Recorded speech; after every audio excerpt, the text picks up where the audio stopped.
Horror cósmico, como um cão que desconhece a existência de pulgas e carrapatos, que não sabe que as coceiras no seu corpo são provocadas por essas pragas, assim é o Deus preferido por muitos. Talvez ele até saiba que nós existimos, mas se importa tanto conosco quanto uma criança brincando de esmagar formigas. E aí se deduz que ele não saiba tanto de nós assim. E mais uma vez, vou dizer algo que talvez o surpreenda, meu amigo. Os proponentes dessa ideia não estão de todo errados. Sim, Deus é muito grande. Afinal de contas, Ele criou o nosso mundo, o nosso universo, e esse universo é muito grande. Portanto, o seu Criador e mantenedor não deve ser menor do que essa sua criação. Assim, podemos dizer que, se nós somos bem menores do que o mundo onde vivemos, quanto mais o Criador deste mundo. Com isso, o Criador diante dessa imensidão vai nos causar um horror cósmico. E vou logo dizendo que, em muitos momentos, quem olha pelo lado de fora da relação com Deus terá essa sensação terrível. Quem olha pelo lado de fora da relação com Deus pode ter a sensação de que Deus seja um gigante atrapalhado que, ao fazer aquilo que ele quer, acaba por derrubar, quebrar e prejudicar as coisas. E essas coisas somos nós, nossos sonhos, nossa vida, tudo aquilo que definimos. São as coisas que os escritores das Sagradas Escrituras, inspirados por Deus e apaixonados por Ele, chamaram de vaidade, de esterco, de perda. É óbvio que essas coisas dariam nisso, amigo. As coisas que são importantes para os homens rivalizam com Deus nos corações destes, e é por isso que ele as reputa como abominações. Não dá para servir a dois senhores, não existem dois deuses, e você estará fadado a achar mesmo é que há dois mamons. Na verdade, você vai achar que Deus e Mamon são o mesmo, que Deus é Deus das coisas que você reputa como mais importantes da sua vida. E nisso Deus se torna uma possessão da sua vida, uma propriedade sua. É o ídolo invisível. Não se assuste com isso, mas eu tenho que lhe dizer. Não é que Deus seja um gigante atrapalhado ou um animal irracional lidando com os parasitas do seu corpo. A verdade é que ele não se importa com você. Deus tem mais o que fazer. Existem coisas mais importantes do que você para o Criador e mantenedor da imensidão estrelada. Acalme o seu coração e leia com atenção que eu vou dizer. Você não sabe o que você é. Tudo o que você pensa ser, diz que é e tenta demonstrar para todas as outras pessoas e também para si mesmo. Na verdade, são definições extraídas das coisas que estão fora de você, uma tentativa de introduzi-las nesse espaço vazio que nunca se enche. Isso é você, só uma tentativa de tapar um buraco, de preencher um espaço vazio, uma tentativa imprestável. É normal, é natural, é humano que você confunda o que você arremessa nesse abismo consigo mesmo. Porém, lhe digo que você é o abismo. Aquele espaço vazio é infinito. É a terrível distância entre o um e o infinito. E não pode ser preenchido pela visão unitária, singular e simplória que o um, tem da realidade por ser ele mesmo isso. O um. Esse eu em si, esse vácuo infinito, essa falta eterna, não pode ser preenchida pelo eu para si. Mas isso não é novidade para alguém que leu todo este estudo até aqui. Há um Deus terrível que você, meu amigo, não quer assumir que existe, o Deus que deixou Eva banquetear com a serpente, Caim matar Abel, o mesmo que encerrou as portas da arca enquanto abria as comportas do abismo e fez Noé ouvir os gritos do seu próprio povo no desespero dos seus dias, o mesmo que, quando chama Abraão, diz para sair do meio da sua gente. Esse Deus terrível que deixou os irmãos de José vendê-lo como escravo, enquanto ouvia os prantos do luto enganado do velho Jacó, só para dar continuidade ao seu plano magnífico de salvar a humanidade inteira por aquele que viria da descendência deste patriarca. O Deus temível só chamou Moisés depois que ele já tinha perdido todo o seu posto e glória junto ao seu povo adotivo, quando catava carrapichos e carrapatos das ovelhas de seu sogro. Ele não nos ama, pois só quer o nosso pior. Ele não quer que sejamos felizes, que tenhamos vidas fáceis, que o glorifiquemos pelos benefícios desta vida. Ele parece não se importar com nada disso. E que coisa terrível é essa? Por causa disso o inferno estará lotado. Por isso que a maioria dos que foram chamados se recusarão a servir esse Deus assustador. Muitos o chamarão de monstro triturador de vidas, quebrador de mandíbulas e espinhas. E você provavelmente já o está chamando de mentira e a mim de mentiroso. Não acredite nas músicas evangélicas e nos pregadores que dizem que você vai ser bem-sucedido em tudo que você quiser, em todo o seu caminho, que Deus vai guardá-lo de tudo e que Ele vai lhe dar felicidade e prosperidade.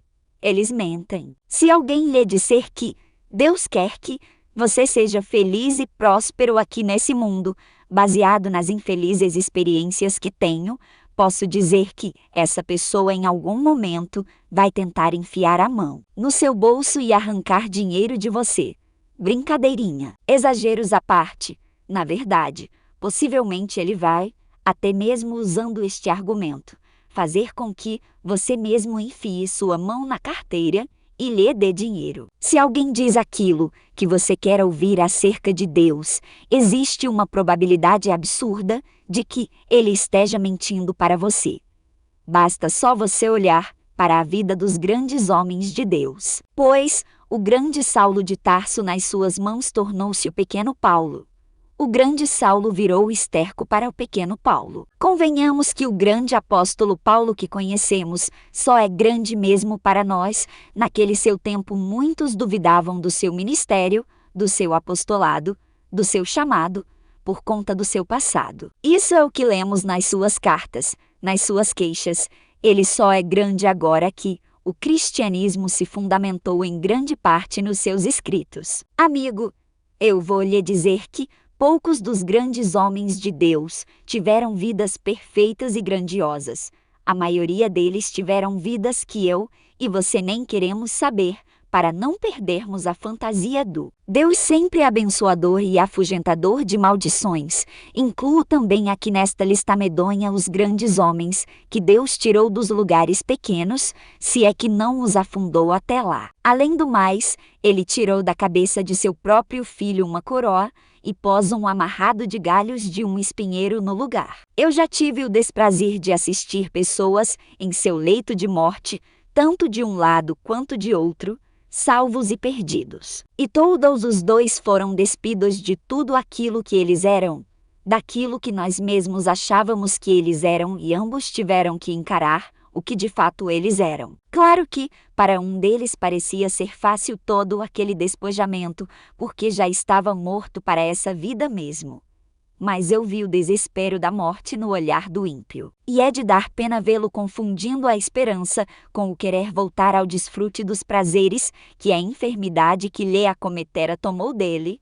É de dar dó. Eu vi o ímpio fugir disso, com fama de crente ou não, e vi os salvos se recolherem a isso, com fama de crente ou não. Porque ali o diâmetro entre Deus e o eu humano é desmontado, desfeito completamente, pulverizado, como no dia da sua real conversão. Ali, ou o homem foge de Deus para trás do pó, para trás daquilo que foi desmontado tentando recriar aquele diâmetro, ou ele corre como uma criança para abraçar o pai por crer que nele há segurança contra esse monstrengo assustador. Ou seja, ou o cabra foge de Deus, pensando que ele é um monstro terrível, ou foge para Deus, sabendo que, de fato, há um monstro terrível e confiando que esse não é Deus. Devemos encarar que o Deus que nos é apresentado nas Escrituras cristãs é um Deus problemático do ponto de vista humano, pois ele não se encaixa nas expectativas humanas. Haja vista que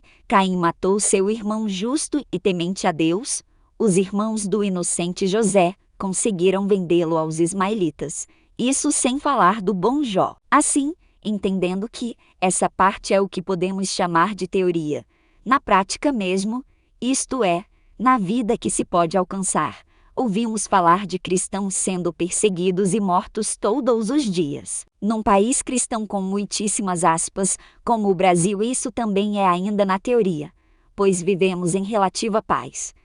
Mas estas calamidades estão bem mais perto.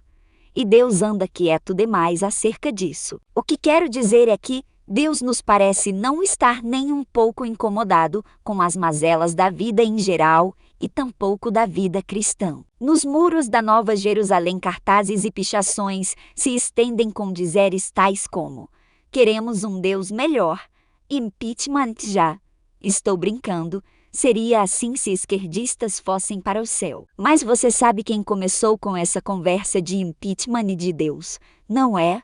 Deixando a política mundana à parte disso, desejo tratar da relação que temos com tudo isso. Quero falar aqui de como nós lidamos, ou deveríamos lidar com as distâncias entre a grandeza divina e esta nossa inferioridade em tantos aspectos. A teoria do relacionamento com Deus, que tenho estudado e tratado em todo este compêndio, não tangencia a relação divino-humana, porque eu não sei como se dá o relacionamento entre Deus e a alma humana. E creio que ninguém mais o saiba, não porque eu sou ou penso que eu sou um grande sabedor destas coisas, mas porque é evidente que nenhum homem entende como acontece o relacionamento de Deus conosco. O que penso que podemos fazer, e é o que tenho feito, é tratar do relacionamento humano-divino, isto é, a contrapartida humana, ou seja, como é que eu e você nos relacionamos com Deus, e indo ainda mais profundo nisso, tratar de entender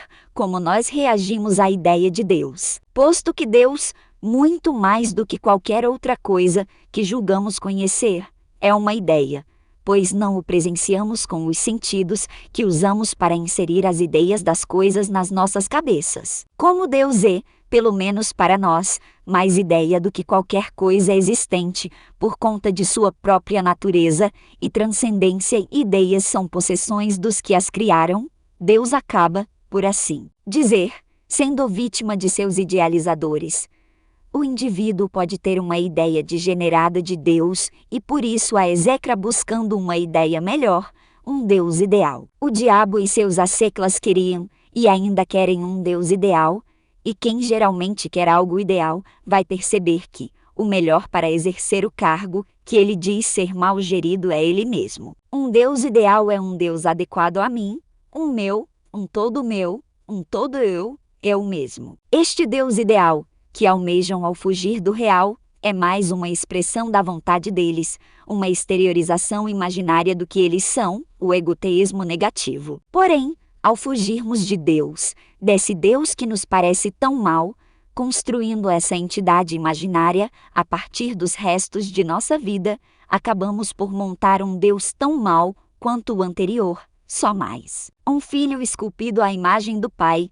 Será que rodamos em círculo e caímos tontos no colo do mesmo monstro? A caverna é a mesma e o monstro, o mesmo. Pois, vemos Deus como mal baseados em nós mesmos, porque somos maus, e fugimos dele, moldando um Deus ideal baseado em nós mesmos novamente, o mesmo que há pouco nos fez fugir amedrontados pelo bom Deus. Ou será que não estamos na verdade fugindo de nós mesmos? Será que encarar Deus não seria encarar a si mesmo, e é por isso que fugimos? Não seria por isso que moldamos o Deus mau à nossa semelhança para nos justificarmos nele? Seria o egoteísmo negativo uma forma de rebaixar Deus à nossa altura a fim de que, quando ele estiver do nosso tamanho, o acertemos na nuca com força e o matemos? E Jesus, diante de uma gente com um raciocínio muito semelhante, ironiza: a lei e os profetas profetizaram até João. Desse tempo em diante, tem sido proclamado o Evangelho do Reino de Deus, e todos tentam forçar sua entrada nele. Lucas 16:16. Não podem tomar o reino à força, não podem rebaixar Deus para então assassiná-lo. A vez em que conseguiram fazê-lo, foi porque ele deixou, pois disse: agora está angustiada a minha alma, e que direi eu? Pai, salva-me desta hora. Mas, precisamente com este propósito, vem para esta hora. João 12:27. A ironia do mestre é que os fariseus rebaixaram o Altíssimo às suas expectativas da vida, a Mamon, a uma abominação, e criam que, mesmo assim, poderiam entrar no reino dos céus. Assim, tudo isso com o intuito de se justificarem. É como o mestre denunciou antes: vós vos justificais a vós mesmos perante os homens. O homem quer esse Deus pequeno, esse Deus que erra. Se Deus errar comigo, isso me fará justo diante dele. Nisso pergunta o bom Deus a Jó: porventura, também farás tu vão o meu juízo ou me condenarás, para te justificares? Jó 40:8. Se Deus for mau, se Deus errar, se ele for injusto, todos nós seremos justos, todos estaremos certos, seremos bons, porque se Deus for mau, ser mau é bom. Os velhos deuses eram melhores nisso. Eles estavam sempre dando mancadas.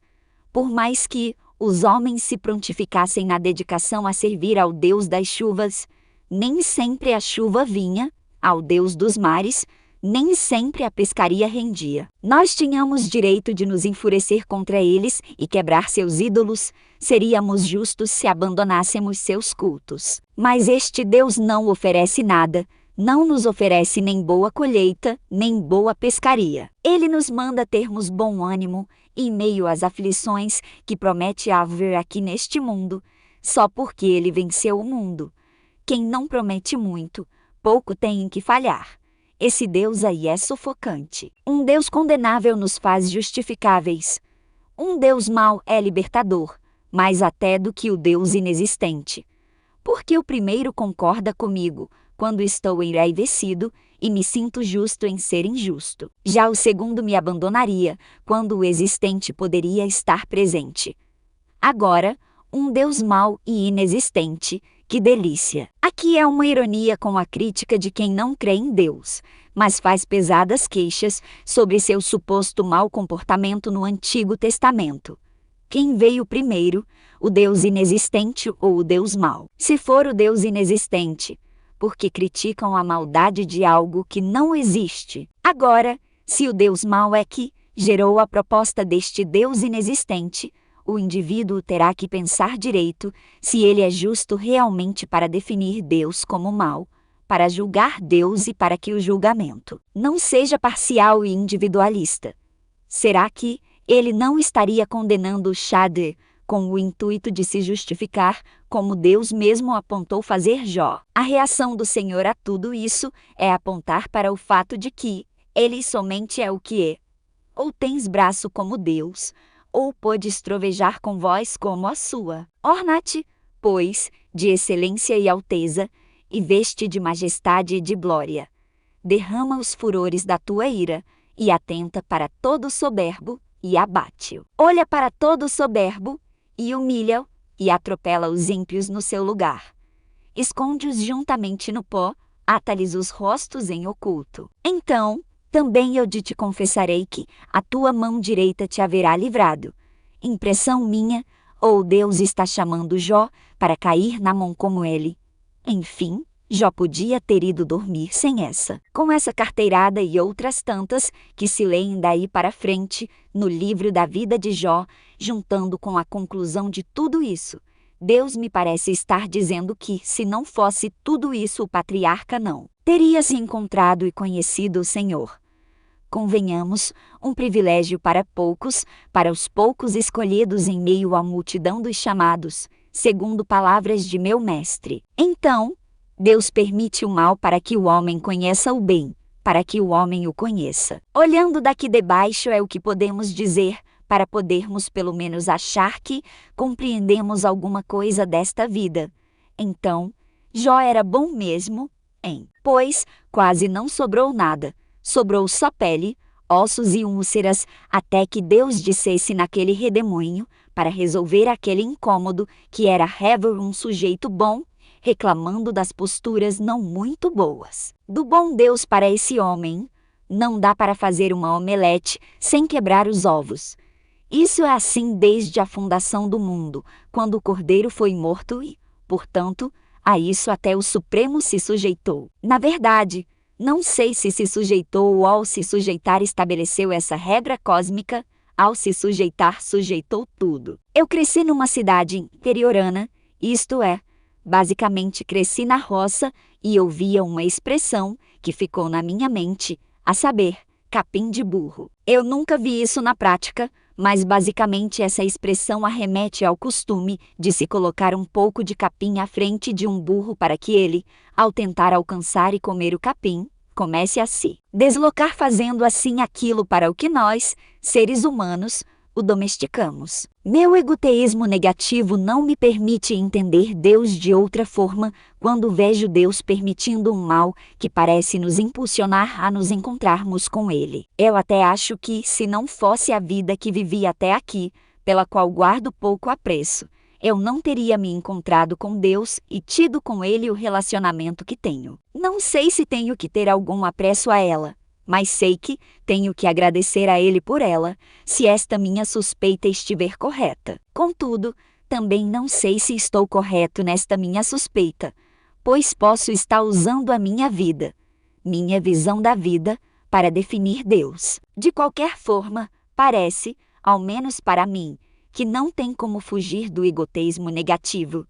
E lançando isso para outras vidas, noto que muitas pessoas vêm a Cristo por diversos motivos. Há gentes que vêm por prosperidade, há gentes que vêm pelo caminho da calamidade, outros talvez até por motivos espúrios. E desses muitos, alguns, poucos, se pensarmos biblicamente, buscando o que lhes falta, o que lhes sacia essa falta, encontrarão Deus e se relacionarão com Ele para toda a eternidade. Meu amigo, talvez você se ofenda com o capim de burro, mas perto de Deus somos ainda menores do que um burro de carga, o que valoriza o seu amor por nós. Ele é o que está assentado sobre o globo da terra, cujos moradores são para ele como gafanhotos. Isaías 40, 22, viu? Somos menos do que um burro, somos como gafanhotos para ele. E mais para frente naquele livro da capa preta, ele diz que ama tanto esse enxame de gafanhotos que fez até uma loucura por ele. Pois a palavra da cruz é loucura para os que se perdem. 1 Coríntios 1, 18. Bom, se falando isso ainda não lhe houve qualquer entendimento, encare a realidade possível de que ele não é mau, ele só não está sendo bom com você. Eu não sou bom para com Deus e terrivelmente me parece justo que Deus seja mau para comigo. Todas as vezes em que chorei lhe cobrando por um bem que me faltava, me veio à mente cada um dos meus terríveis pecados, me lançando em rosto, na cara, a injustiça que seria me queixar de seu mal. Talvez eu deva fazer um exercício um tanto quanto diferente. Em vez de pensar que Deus é mau, fazendo uma espécie de fuga da realidade, a qual possa de fato assistir, ou deveria talvez pensar que Deus esteja sendo mau comigo unicamente e ficar sozinho e solitário nessa angústia? Aí entenderei que, talvez esse mal comigo que Deus é, na verdade, signifique que Ele não gosta de mim. Mais para frente concluirei, se sou pelo menos um ser humano adulto e crescido das ideias, que Ele talvez não exatamente não goste de mim, mas sim que Ele não gosta do que eu faço. Não de mim, não do que eu sou, mas o que eu faço.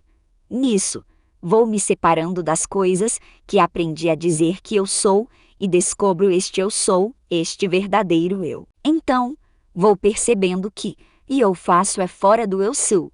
Se há Deus, o que eu faço está existencialmente separado do que eu sou. Talvez eu deva dizer e salientar que isso não é assim para mim, mas para Ele. Eu naturalmente sou e faço, faço e sou. Eu naturalmente não sei onde eu começo e onde eu termino. Já não sou eu que faço isto, mas o pecado que habita em mim. Onde estou eu em tudo isso? Em mim tudo isso é parece para mim, que olho daqui de dentro. Eu sei que em mim, isto é, na minha carne, não habita bem algum. Eu e a minha carne somos aqui dentro está tudo escuro, tudo em trevas.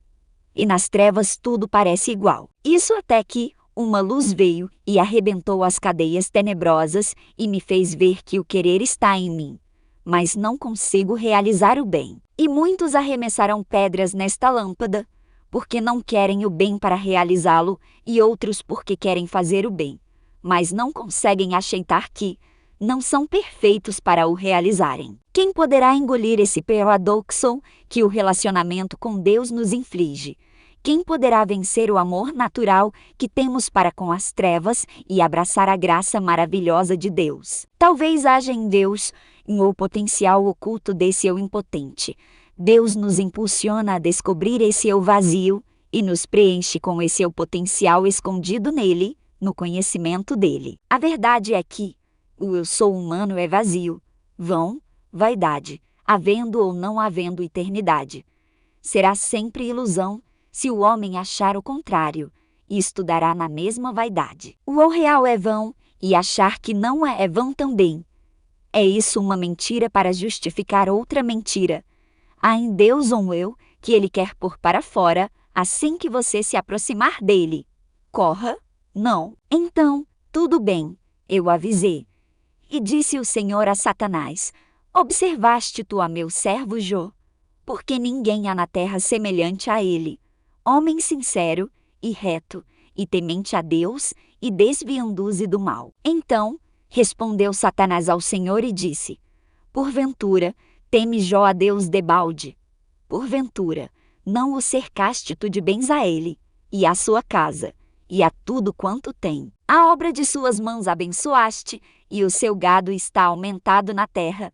Jó 1, 8-10. Ora, Satã estava certo em desconfiar de Jó, pois é fácil ser bom na bonança. Ele foi trouxa mesmo ao duvidar daquele que não mente. Porque aquele que não mente e sabe tudo conhece algo de nós, que nem nós nem Satanás sabemos. Posso deduzir que essas coisas que ele sabe de você e de mim vêm de uma perspectiva eterna, algo que nós vislumbramos num lampejo, ante sua presença vez ou outra em meio àquelas trevas. Isto não sou eu nem você, é o que escolhemos ser ou não ante sua presença. Nós nos colocamos no seu ponto de vista e obtivemos uma perspectiva da eternidade.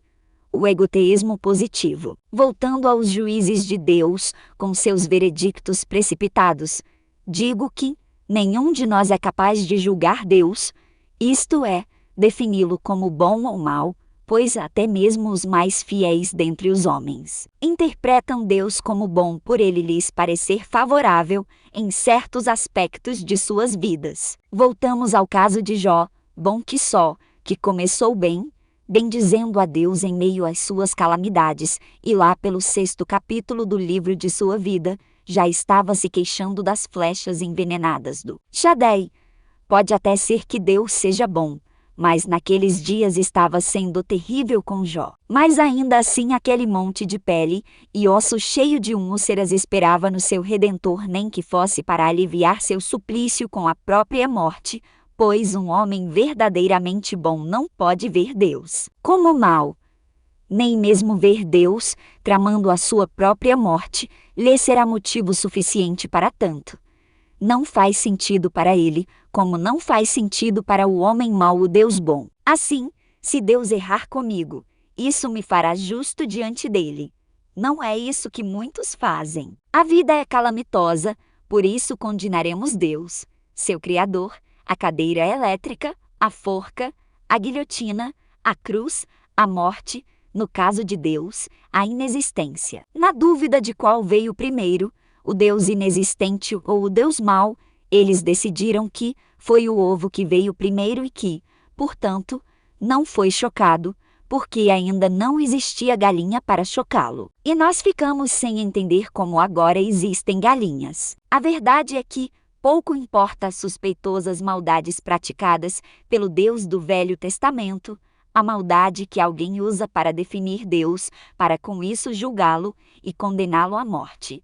São as terríveis angústias de sua própria vida, a brincadeira com o ovo e com a galinha misturando com o Deus inexistente, e o Deus mau é só para ironizar mesmo, porque de fato o que nos importa é que usamos a vida para definir Deus e que ao nos relacionarmos com Deus essa polaridade será invertida e usaremos Deus para definir a vida inteira. Sendo assim, desde já, antes mesmo de que a vida eterna se mostre real, já agradeço a Deus por toda a miserabilidade com a qual tenho vivido e que provavelmente me fizeram conhecê-lo. Talvez se eu não conhecesse a dor, não conheceria o alívio para ela. Quando mamãe morreu, decidi que não queria mais conversar com esse tal de Deus. Foi assim até ele me esfregar Jó na cara. Aí, lembrei-me que mães morrem todo dia, com a minha não seria diferente, e seria melhor que eu a sepultasse, não ela a mim. Enfim, aí eu cresci, e virei homem, quero dizer, um pouquinho mais homem. O interessante é que, uns 7 dias antes dela morrer, eu tive um sonho, no qual estava numa praia deitado de barriga para cima, e uma nuvem bem grandinha tapava o sol, quando um vento soprou e levou aquela nuvem, e o sol queimou meus olhos.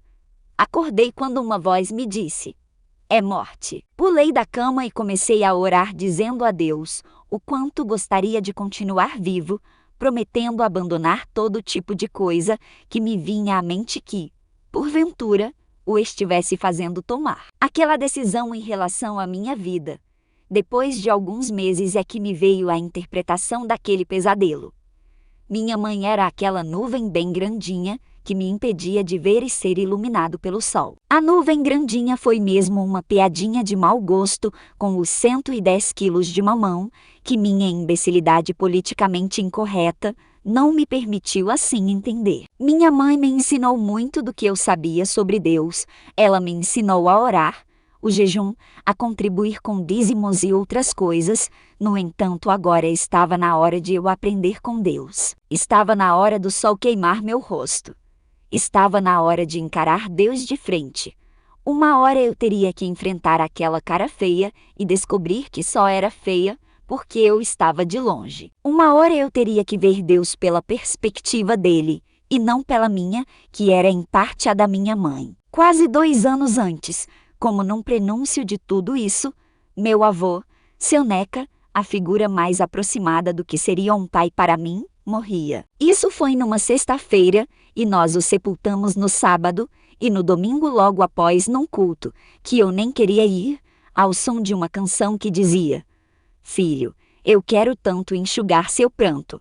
Eu ouvi uma voz, ou um pensamento, que não era dos meus me dizer: hoje eu vou enchê-lo do poder do meu espírito. E, ao tentar glorificar esse Deus Consolador, minhas palavras tão difíceis de saírem naquela noite foram trocadas por outras que nunca antes haviam saído da minha boca. Falei em línguas. Naqueles dias perdi um pai que nunca tive e ganhei um pai que para sempre terei.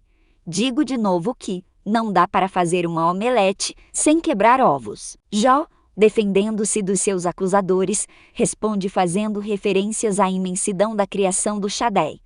Eis que isto são apenas as orlas dos seus caminhos, e quão pouco é o que temos ouvido dele. Quem, pois, entenderia o trovão do seu poder? Jó 26, 14.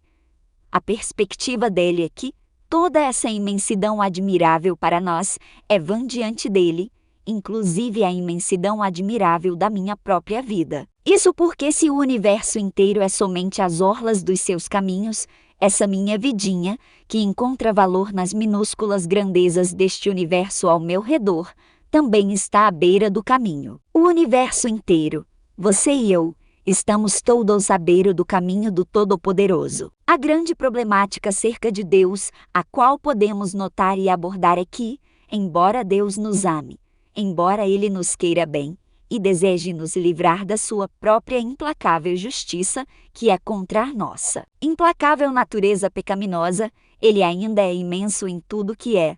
Nós ainda não sabemos com o que estamos lidando, e é bem provável que nunca experimentaremos o que quer que seja sequer saber disso. Quem, pois, entenderia o trovão do seu poder? Nós, na verdade, não sabemos nem mesmo quem nós somos. A nossa consciência da realidade está diante da imensidão inalcançável e, portanto, inimaginável de Deus e da profundidade que sai igualmente inalcançável do que quer que sejamos nós mesmos. O eu é tão profundamente distante dessa consciência de si mesmo, quanto tão imensamente distante é o próprio Deus. Claro que não estou igualando o eu a Deus. A semelhança é a mesma entre o zero e o infinito, ou entre o 1 e o infinito. já que é inegável que ou é alguma coisa. O que quero dizer é que estamos distantes de forma igual das definições dessas duas extremidades.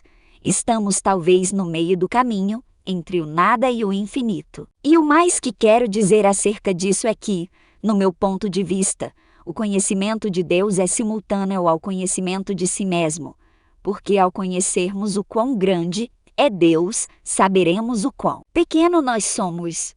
Somos gafanhotos para Ele, é dessa perspectiva que Ele nos olha. E eu acho que você, meu amigo, não deveria criar questões agora aqui, neste ponto tão longínquo da nossa viagem, já que essa questão está encerrada. Pergunte a Deus o motivo de Ele ter criado você, porque você é o que de fato importa para você. É sobre você. Os que ousarem questionar acerca dessas verdades que realmente carregamos conosco para sempre se voltarão para os outros, o outro último, o outro próximo e nisso para o outro íntimo. Pois, se a imensidão estrelada pouco importa para Deus, sendo apenas a beira, a perspectiva eterna está em olhar para as coisas que permanecem além do universo, a saber, o outro e o eu. O problema disso é o que tenho denunciado neste estudo, a definição do eu e do outro facilmente se contamina com todo esse mundo entre ambos, facilmente confundimos o ser com o ter, facilmente. Confundo o que eu sou com o que eu tenho, o que você é com o que você tem. E com Deus não será diferente. No caso de Deus, o que Ele tem é o universo inteiro, a imensidão estrelada. O que Ele é eu não sei, mas o que Ele tem me atrevo a dizer que sei, este universo, mesmo sem saber o que é isso. E aí não é o que o universo de fato é, mas o que eu sei ou acho que sei que o universo é. Assim, a ilusão acerca do transcendente é bem mais profunda e traiçoeira. E no caminho de definir Deus e definir o próprio eu, podemos estar parando e usando o próprio caminho para definir ambas as potencialidades. Podemos estar usando o que há para nós entre o eu e o outro.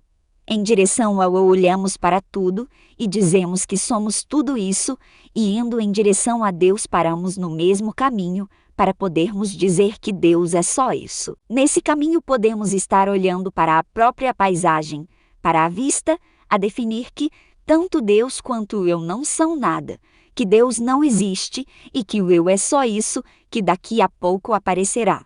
O que outorga a qualquer um reputá-lo como nada, isso fazem os homicidas e os suicidas, pois um reputa como nada o eu alheio e o outro o seu próprio. Os mais otimistas dirão que eu é tudo isso, já os mais pessimistas sem saber dirão que Deus é tudo isso, sem perceber que o estão rebaixando quando dizem que eu é tudo isso e Deus é só isso e vice-versa. Estão enaltecendo o eu para si mesmo e diminuindo Deus também para o próprio eu. Parece haver uma relação de concomitância entre esses dois. Porque, quando se enaltece Deus, eleva-se a importância da alma humana. Porém, ao desprezar Deus, o homem desfaz-se da sua própria alma. Uma vez que se há Deus, a alma, e se Deus for tão grande quanto se diz que é e nos ama a si mesmo, logo o valor que ele dá à alma não está seguro nela, nem nas coisas menores do que ela, as que ocupam o diâmetro entre nós e ele. Porém, o valor está nele, na vontade dele em nos amar, em amar esse quase nada que somos. Assim, com uma mesma pancada Deus derruba o homem e o eleva acima de todas as coisas abaixo dele. Agora vislumbramos a graça e fazemos coro junto com o nosso apóstolo. Porque estou certo de que nem a morte, nem a vida, nem os anjos, nem os principados, nem as potestades, nem o presente, nem o porvir, nem a altura, nem a profundidade, nem alguma outra criatura nos poderá separar do amor de Deus, que está em Cristo Jesus, nosso Senhor. Romanos 8, 38 a 39. Assim esta coisa não é nossa, essa relação não é nossa, nem é sequer baseada nas coisas deste mundo, naquilo que sabemos e somente podemos saber, mas a base e o alicerce para tudo isso estão no próprio Deus. Ele se faz, em Cristo, a garantia da nossa salvação. Não nos ensinou nosso apóstolo que isso não vem de vós, é dom de Deus. Uma coisa é verdade, e não se pode deixar de dizer.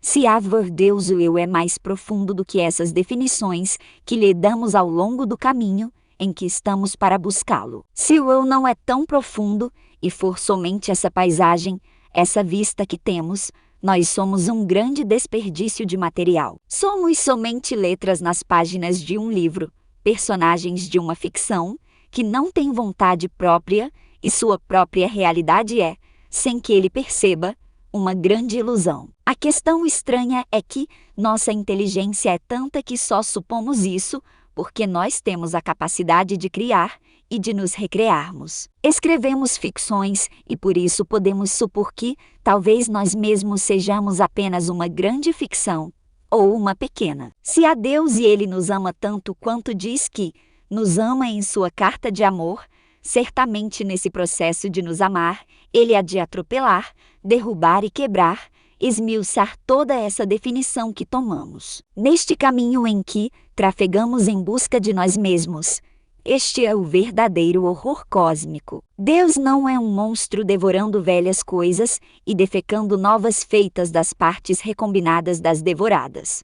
Na verdade, esse é o próprio universo. O monstro glutão não é Deus. Ele, na verdade, está apenas triturando aquilo que o escritor de Eclesiastes chamou de vaidade. As coisas acumuladas no diâmetro entre nós e Deus, entre a alma humana e Deus. Para aquele que olha tudo nessa vida e se define por isso, Deus é um monstro glutão de barriga cheia que mastiga e cospe a vida dos homens. Para aquele que acha que tudo o que existe é apenas isso, que somente o que está diante dos seus olhos e aquilo que o cientista que estuda o que está diante dos seus olhos diz que há.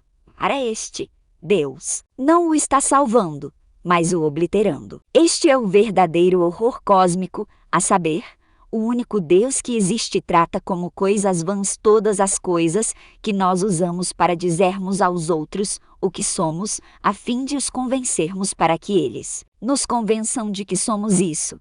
Este Deus trata tudo isso como vaidade, um enfeite desnecessário naquilo que já é considerado bonito e valioso. Tudo isso está na beirada do seu caminho. Deus não é aquele monstro glutão insaciável, mas o horror cósmico ainda é uma realidade, principalmente para aqueles que amam este mundo e as definições que nele eles podem alcançar. Nosso estado, nossa importância, até mesmo aquilo que somos para nós mesmos, tudo isso parece transparente para esse Deus. Para ele, tudo isso é aquilo que ele anseia que seja para nós. Vaidade. Não é difícil achar na Bíblia Deus, ignorando a importância dos homens para eles mesmos. Aquilo que aos homens é elevado para Deus é abominação. Ele faz sempre isso e isso é horrível. Diante de toda essa loucura, diante do Deus de Jó, do Deus que alimentou leões com carne de santos no Coliseu, que iluminou as ruas de Roma com as tochas feitas dos corpos dos homens mais fiéis que pisaram nesta terra, diante das fogueiras acesas na Inquisição, das perseguições nos lugares onde Jesus é xingamento e, mais ainda, a causa suprema de tudo isso, diante do Deus da cruz, diante de tudo isso só podemos concluir que o que ousamos pensar de Deus para aliviar as nossas próprias ansiedades são um engano produzido por elas mesmas. Tudo isso é ir em direção a Deus e defini-lo com a vista que vimos neste caminho, uma espécie de ansiedade que nos leva à precipitação. Quando digo que Deus fez e faz tudo isso, eu sei que foram os homens maus e perversos que o fizeram e ainda fazem. Mas se você pode impedir algo de acontecer, e não impede, você não seria responsável por isso. A posição que Deus ocupa na nossa história é bem incômoda vista daqui de baixo. Se a galinha tivesse vindo antes dos ovos, ficaria revoltada com quem quebrou seus ovos para fazer aquele omelete. Quando chamo a cruz de a causa suprema, falo assim porque desde a fundação do mundo, quando o Cordeiro que vive eternamente deixou a glória que tinha com o Pai para ser morto, se estabeleceu que amar é sofrer. Então, sujeitou a tudo que ele mesmo estabeleceu. Porque se Deus quer amar o que está abaixo dele, terá que se abaixar. Se Deus não fizer assim, não terá amado. Qualquer Deus que não se rebaixe e diz que nos ama é mentiroso, ou simplesmente todo ele é uma mentira. Não existe, pois amar aquilo que lhe seja próprio e adequado, ou esteja à sua altura, não é amar de verdade. Isto nos foi ensinado pelo próprio conceito bíblico, quando o Mestre dos Mestres nos diz que devemos amar os nossos inimigos e também quando ironiza, dizendo: se amais os que vos amam, qual é a vossa recompensa? Porque até os pecadores amam aos que os amam. Lucas 6, 32. Mas naturalmente o homem, que não pode amar desta maneira, verá em Deus uma imagem de si, um Deus que não ama tanto assim. Se este indivíduo não pode se rebaixar e amar neste nível, não pode conceber um Deus que faça o mesmo. Assim, seu Deus lhe causará um terror, um medo e, portanto, esse horror cósmico. Quando pensar num Deus, pensará num monstro feroz e perigoso. Talvez seja melhor que não exista mesmo. Tenho repetido incansavelmente em todo este estudo que Deus é de acordo com a cabeça do seu crente, até mesmo de acordo com o que o indivíduo é. Mas o desejo mesmo do Altíssimo é que nós é que sejamos como Ele, e não o contrário disso, o que é impossível. É como diz o Senhor no final daquele discurso: sede misericordiosos, como também é misericordioso vosso Pai. Lucas 6, 36. Os filhos do Altíssimo são como o Altíssimo. Isso é o egoteísmo positivo e o oposto disso, o negativo, briga dentro de cada um de nós para não ser destronado. Mas na maior parte das vezes, na maioria dos homens, isso não ocorre. O egoteísmo negativo não é destronado e estes não serão misericordiosos como o Pai, tampouco este lhes será por Pai. E se acharem que é pai, certamente não é pai misericordioso. Será um pai como aqueles que vão comprar cigarros e nunca mais voltam, igual ao meu pai, que nunca havia fumado um cigarro sequer na vida, mas naquele dia decidiu começar a fumar. Mamãe, nem para desconfiar. Misericórdia na língua portuguesa vem de uma ideia de um sentimento ou decisão de pôr o coração na miséria de outrem. Ou seja, isto significa se aproximar da condição, da circunstância, da dor do outro. Se o indivíduo que imagina Deus não consegue se imaginar, pondo o coração na miséria alheia para, mais do que se admirar de sua misericórdia imaginária, fazer alguma coisa, como poderá imaginar? Seu Deus fazendo isso, será normal para ele um Deus que, como ele, se admira de se entristecer com as calamidades humanas, mas, mesmo assim, fica inerte. É certo que esse Deus lhe causará um terror cósmico quando for a vez dele de passar por aquelas calamidades. A ideia errada de Deus e quaisquer deuses inventados procedem do eu humano e de tudo que ali há. Para muitos, Deus é tão grande que para ele nós somos como micro-organismos no seu enorme trato intestinal. E enquanto nós estamos aqui tentando chamar a atenção dele, amando, louvando, murmurando e blasfemando, ele está lá tomando algum tipo de antibiótico ou vermífugo para se livrar do excesso de bactérias e vermes dos seus intestinos, como quando os deuses míticos decidiam extinguir parte da humanidade, se não toda, só porque estávamos os incomodando com seus ruídos e com o peso sobre a deusa Mãe Terra ao se multiplicarem em demasia. Esse argumento o Deus bíblico não pode usar contra nós, pois ele mandou-nos crescer e multiplicar sobre a terra.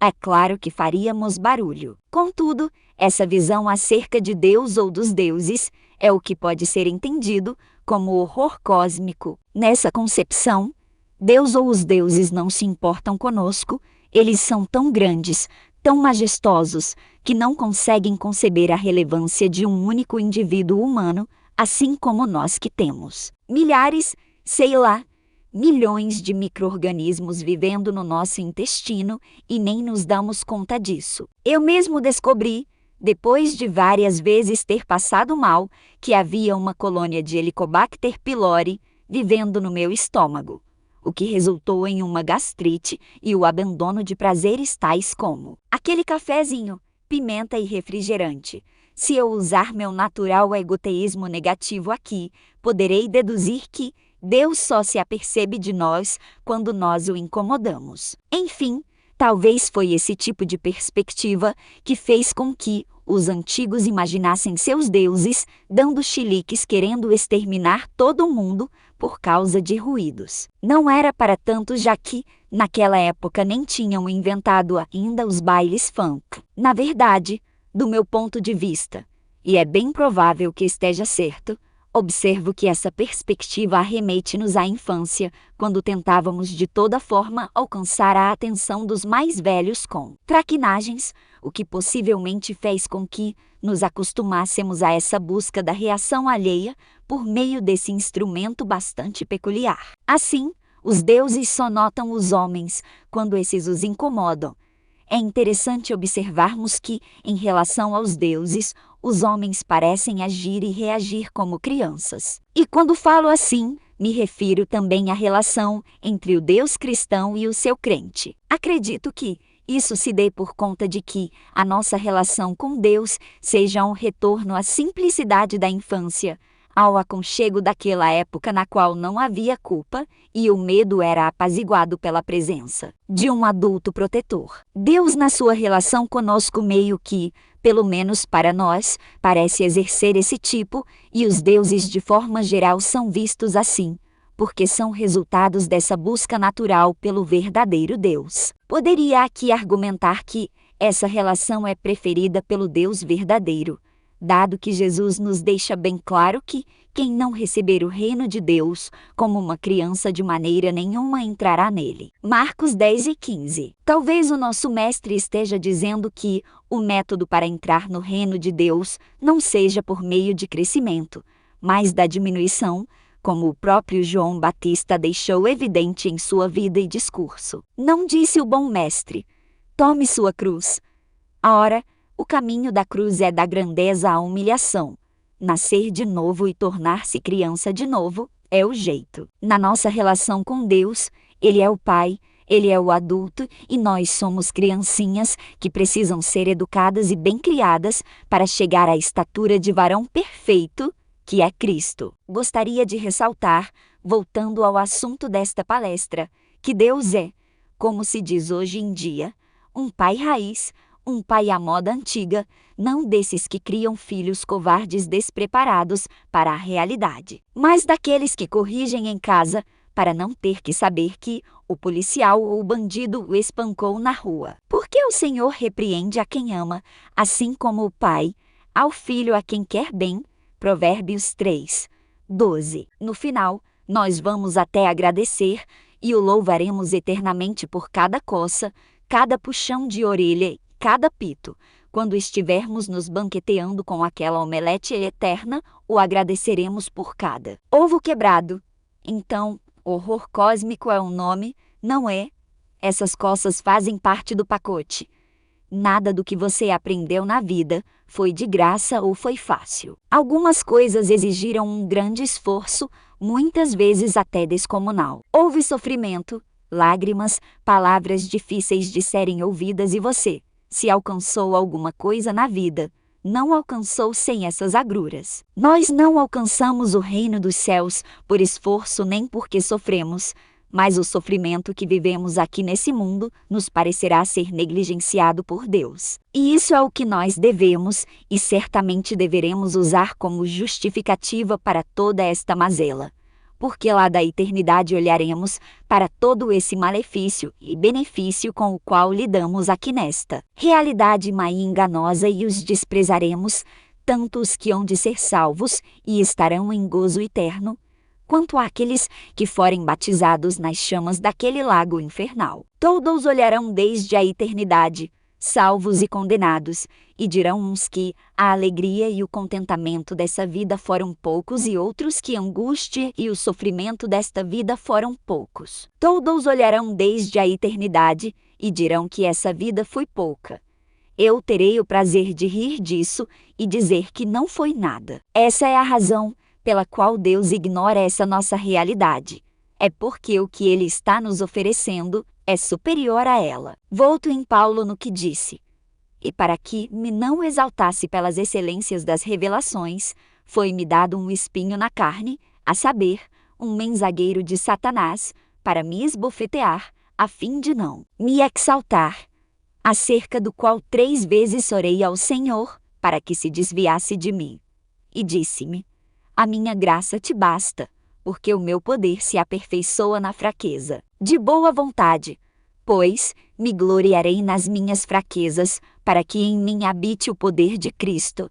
2 Coríntios 12, 7-9. Observe como Deus parece desprezar a angústia e o sofrimento de Paulo aqui neste mundo, em prol da salvação dele e daqueles a quem ele iria apresentar o Evangelho. Tanto que faz Paulo escrever: porque para mim tenho por certo que as aflições deste tempo presente não são para comparar com a glória que em nós há de ser revelada. Romanos 8, 18. Eu digo que Deus causa em nós este horror cósmico. Ele provoca este terror porque ele é um terror para o cosmo, para o mundo, para a sua visão de mundo, para a sua cosmovisão, que o definiu, que o fez parecer quem você se gaba ou se angustia em ser. Deus está pouco se lixando para aquilo que você pensa ser, para aquilo que os outros pensam que você é, para os aplausos com que o aplaudem. Deus se importa mesmo é com a verdade sobre você, aquilo do que você foge inventando verdades efêmeras sobre si, aquilo que você só pode saber quando se encontrar com Ele, seu eu em si. Quando perceber que a ausência dele é o seu mal, que você é tão necessitado dele, a ponto de desprezar todas estas coisas que ele anda desprezando. Deus, na verdade, quer que nós tenhamos a visão dele, a mentalidade dele, a mente de Cristo. Ele quer que haja em nós o mesmo sentimento que houve em Cristo Jesus. Digo de novo que isso é o que chamo de egoteísmo positivo. E essa é a beleza de tudo isso, do relacionamento com Deus. Já disse e volto a dizer, fazendo disso uma premissa do relacionamento com Deus, que se Deus, para salvá-lo, tiver que lhe dar tudo o que você anda sonhando em ter, Ele dará, mas o contrário vale. Também, pois se Ele, para salvá-lo, tiver que lhe arrancar tudo o que você tem, Ele fará, mesmo que Ele tenha lhe dado. Quando entrarei e me apresentarei ante a face de Deus, e quando passarão toda esta ansiedade e este medo? É tudo ou nada, amigo. Ele desceu da sua glória, a glória que ele tinha com o Pai, antes de que o mundo fosse criado. Tanto sacrifício não é pelo mundo, não é pelos céus e terra que breve passarão, não é pela vaidade, pela aparência das coisas, pela glória destas coisas, é por você, pelo mais profundo de você, disso, que você foge a vida toda entulhando ao redor todo tipo de coisa que o ensinaram que tem valor. Amigo, toda essa coisa Deus fez por amor, não por aquilo que você busca encontrar e acha que encontra no caminho da busca, mas por este mesmo que percorre o caminho. Jesus, orando no capítulo 17 de João, clama ao Pai: glorifica-me tu, ó Pai, junto de ti mesmo, com aquela glória que tinha contigo antes que o mundo existisse. Ele, em toda a sua grandeza, participou conosco da dor do desterro, da saudade, da nostalgia. Juntando este texto com outros tantos, parece-me que ele diz ao seu Pai: o Senhor me usou como forma para formar o mundo, e depois me derreteu sobre aquilo que formei e me fez tomar a forma que eu formei. Agora me tira daqui. A forma onde fomos fabricados foi derretida até ter a forma do homem que nela se formou. Ele foi terrível até consigo mesmo, na pessoa do seu filho, e disso se admira Paulo dizendo: não poupou nem mesmo seu próprio filho. Romanos 8:32. Ele derreteu seu filho. Não derreterá você e eu. Voltando à realidade a qual estamos inseridos, podemos deduzir que a realidade seja negativa. O não é nossa primeira resposta neste mundo. E se pensar bem, você verá que Deus, que podemos entender como a realidade real, é ainda mais negativo, uma vez que sua natureza é transcendental. Quando falo que Deus seja a realidade real, me refiro ao conceito simplório de que, havendo Deus, para Ele, e somente para Ele, nosso mundo não é tão real quanto é para nós. Diríamos o mesmo do mundo dele, se ele tivesse se fizesse parte de uma realidade, como nós fazemos.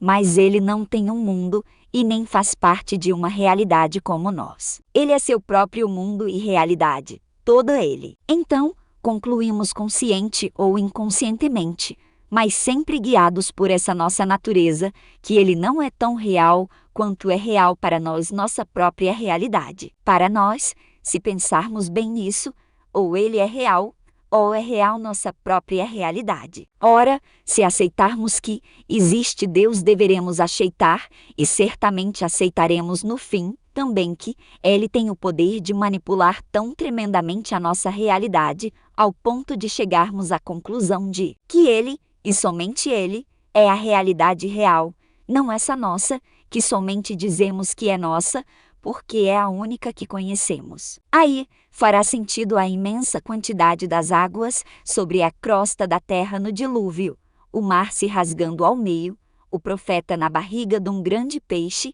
e a ressurreição do homem, que depois de aquietar a fúria do mar ainda andou sobre suas águas. No entanto, a realidade de Deus é muito frágil para nós, que podemos negá-la e nos negar a ela, porque só conhecemos a nossa. E mesmo que não façamos isso, desacreditando em Deus completamente, estamos fadados a tomar a realidade dele como menor, definindo-a não por ela mesma, o que nos parece impossível, se pensarmos bem. Entretanto, definindo-a pela nossa própria realidade. E nisso, juntando as duas parábolas, completando a elipse, achando que fazemos um pleonasmo perfeito ao dizer: Deus é isso, ou Deus é assim, ou ainda, Deus não é nada. Nós nos enganamos confundindo Deus com o nosso mundo e até com aquilo que melhor para nós representa nossa realidade, pois é nossa maior certeza, a saber, o próprio eu, que, a propósito, é a coisa mais vazia, é aquele abismo. Na conclusão de tudo isso, Deus se torna mau e o homem justificado na sua própria maldade. Afinal de contas, se Deus é mau, quem poderá nos julgar e nos condenar? Quanto àqueles que ficam na dúvida entre o ovo e a galinha, entre o Deus mau e o Deus inexistente, digo que, tanto um quanto o outro, lhes servem muito bem ao propósito, porque se o Deus inexistente não for verdadeiro, sobra o Deus mau que lhes servirá de justificativa. Vai que ele exista. Se ele for mau, estamos todos danados, não é mesmo? Ninguém quer saber que o outro está em uma situação tão melhor assim do que a dele. Quando digo que Deus acabará por ser mau, será na mente do homem, que o define pelo não Deus, e isso é porque a realidade é negativa. Deus parecerá aos que o veem de longe, ou como um gigante atrapalhado, ou como um monstro que pouco se importa com seus próprios parasitas. Eles o veem assim porque estão olhando para o outro lado, estão olhando para aquilo que não é Deus, para o não Deus, o antideus. Eles não estão olhando para Deus e, portanto, não podem defini-lo. No final disso tudo, o gigante trapalhão e o monstro serão maus, quando seus atos e desatinos alcançarem esses homens que o definem como um gigante atrapalhado ou um monstro apático. Porque os desastres virão como veem sobre todo homem e alcançarão a vida desses homens, e nos seus leitos de perecimento terão a oportunidade de se atarem a uma melhor esperança ou abraçarem o desespero. A vida não é fácil, e os muitos desgostos que nela existem a tornarão ruim. E se definirmos Deus por ela, isto é, por toda essa realidade além de Deus, isso é o que Deus se tornará para nós. Quando digo que Deus é mau para os maus, é porque obviamente aquele que é mau, ao receber a paga pelo que fez de mal, não reconhecerá a justiça nisso, apenas injustiça. Para este Deus será mau, como ele mesmo é. Devemos aceitar com confiança o paradoxo que nos é apresentado pelo Deus da Bíblia. Porque sim, é mais um paradoxo isso de ele ser tão imenso que pode nos ignorar e ao mesmo tempo tão amoroso, a ponto de não fazê-lo verdadeiramente.